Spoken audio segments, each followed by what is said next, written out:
Good morning, good afternoon, good evening, good night, depending on where you are in this world. God bless you, each and every one of you. And know you are so precious to me. And today we're going to continue in the book of Jasher, in the complete Apocrypha, and we are in chapter 14. In those days there was in the land of Shinar a wise man who had understanding and all wisdom, and of a beautiful appearance, but he was poor and indigent. His name was Rikayon, and he was hard set to support himself. And he resolved to go to Egypt, to Oswiris, the son of Anom, king of Egypt, to show the king his wisdom, for perhaps he might find grace in his sight, to raise him up and give him maintenance. And Rikayon did so. And when Rikayon came to Egypt, he asked the inhabitants of Egypt concerning the king, and the inhabitants of Egypt told him the custom of the king of Egypt. For it was then the custom of the king of Egypt that he went from his royal palace and was seen abroad only one day in the year, and after that the king would return to his palace to remain there. And on the day when the king went out, excuse me, gonna sneeze. Excuse me. Thank you. Let's see, something just said. Okay. I had some kind of message there, but I couldn't read what it said, and it disappeared, so I guess we're okay. Let's continue. So the king would come out that one day and then return and stay there the rest of the year. And on the day when the king went out, he passed judgment in the land, and everyone having a suit came before the king that day to obtain his request. And when Rikayon heard of the custom in Egypt, and that he could not come into the presence of the king, he grieved greatly and was very sorrowful. And in the evening Rikayon went out and found a house in ruins, formerly a bakehouse in Egypt, and he remained there all night in bitterness of soul, and pinched with hunger, and sleep was removed from his eyes. And Rikayon considered himself within himself what he should do in the town until the king made his appearance, and how he might maintain himself there. And he rose in the morning and walked about, and met in his way those who sold vegetables and various sorts of seeds with which they supplied the inhabitants. And Rikayon wished to do the same in order to get a maintenance in the city. But he was unacquainted with the custom of the people, and he was like a blind man among them. And he went and obtained vegetables to sell them for his support. And the rabble assembled about him and ridiculed him, and took his vegetables from him and left him nothing.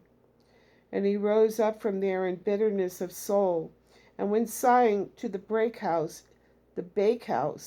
in which he remained all the night before, and he slept there the second night. And on that night again he reasoned within himself how he could save himself from starvation, and he devised a scheme how to act. And he rose up in the morning and acted ingeniously, and went and hired 30 strong men of the rabble, carrying their war instruments in their hands. And he led them to the top of the Egyptian scepter, and he placed them there.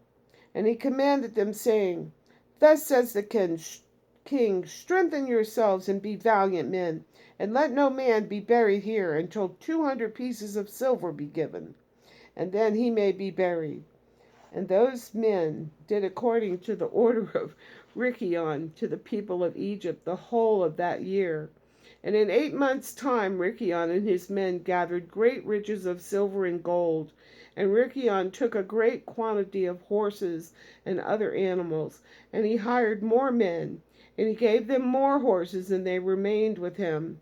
And when the year came round, at the time the king went out into the town, all the inhabitants of Egypt assembled together to speak to him concerning the work of Rechon and his men.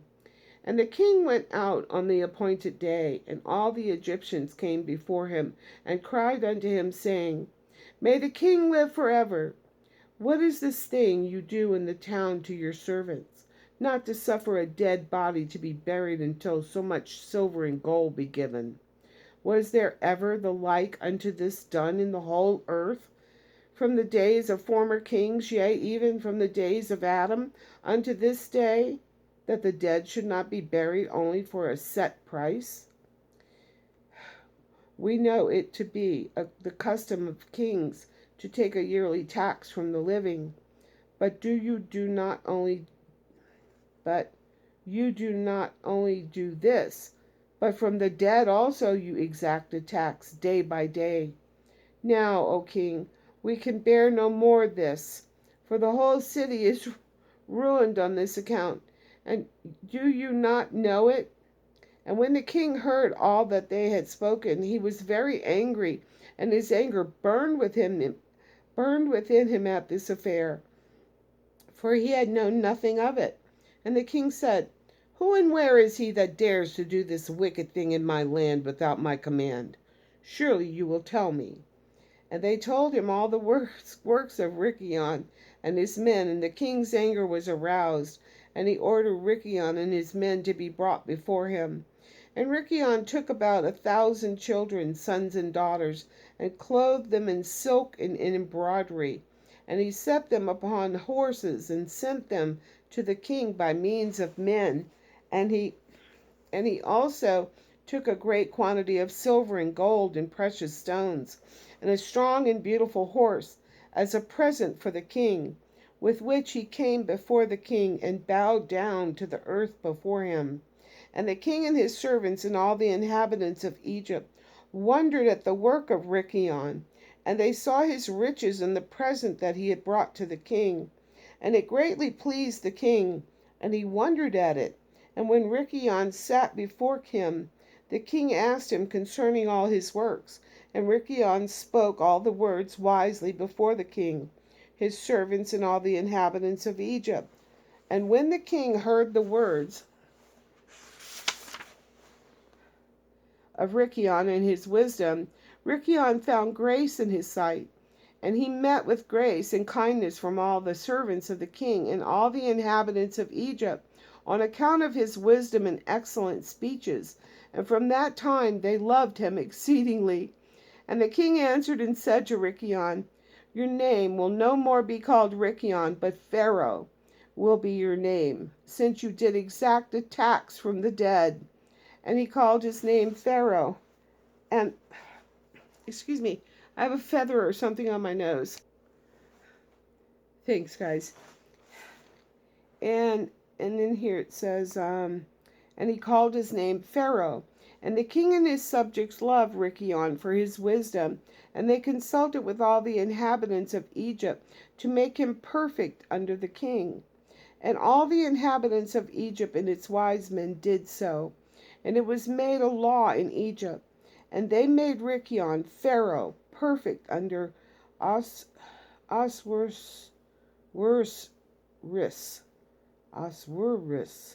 king of Egypt. And Rechon, Pharaoh, governed over Egypt, daily administering justice to the whole city. But Oswiris, the king, would judge the people of the land one day in the year, when he went out to make his appearance. And Rechon, Pharaoh, cunningly usurped the government of Egypt, and he exacted a tax from all the inhabitants of Egypt. And all the inhabitants of Egypt greatly loved Rechon, Pharaoh, and they made a decree to call every king that would reign over them in their seed in Egypt Pharaoh. Therefore all the kings that reigned in Egypt from that time forward were called Pharaoh unto this day. Can you imagine? Let me go hire some guys and dress them up and go over to the graveyard there, and we'll just start charging people to bury their dead, and who will be the wiser? I don't know that he was so wise, but he certainly was cunning. And as always, I love you.